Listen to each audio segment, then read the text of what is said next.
The Scientific Revolution by Janet Henley. From 1550 to 1700, significant scientific advances in astronomy, chemistry, mathematics, medicine, and philosophy were made.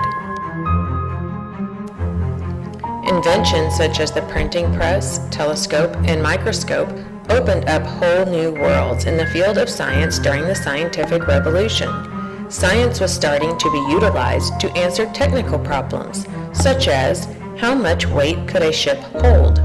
Scientists had to be careful as it was considered unlawful to challenge the findings of previous scientists, especially because so much of Europe, where the revolution occurred, was heavily influenced by the Roman Catholic Church.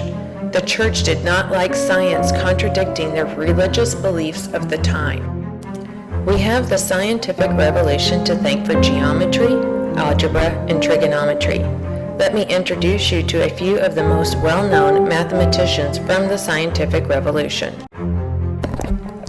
I am Francis Viet. I lived in France during the Scientific Revolution. I was the first mathematician known to use letters to represent unknown quantities. I am Simon Stevin. I was a Flemish engineer during the Scientific Revolution, and I invented the decimal system to make critical math problems much easier to answer. I am John Napier of Scotland. I invented a table of algorithms, which also made complicated math easier to solve. Astronomy, or the study of the universe, was a very popular science during the Scientific Revolution. Let's meet some of the most accredited astronomers of the time. My name is Nicholas Copernicus of Poland.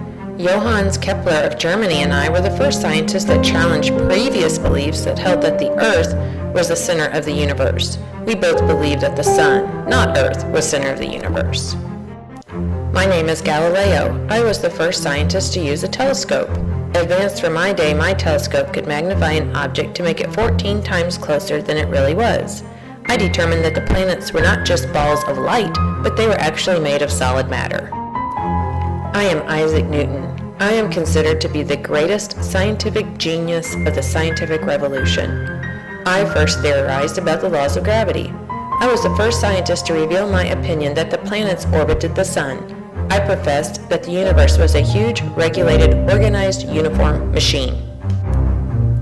Let me introduce you to some of the most celebrated medical scientists of the Scientific Revolution.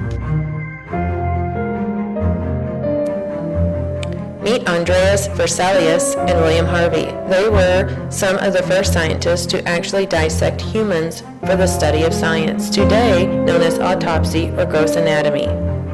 We came to prove that the heart, not the liver, was the beginning place for circulation of blood throughout the human body. Chemistry was not left out of the Scientific Revolution. A system for naming elements was introduced by Antoine Lavoisier, the founder of modern chemistry. It was considered appalling for a woman to be a recognized scientist during the time of the Scientific Revolution. Women were supposed to study music, dance, reading, needlework, not science. However, Margaret Cavendish and Maria Winkelmann were celebrated scientists of the Scientific Revolution. Now to introduce you to some of the greatest philosophers of reason from the Scientific Revolution. My name is René Descartes.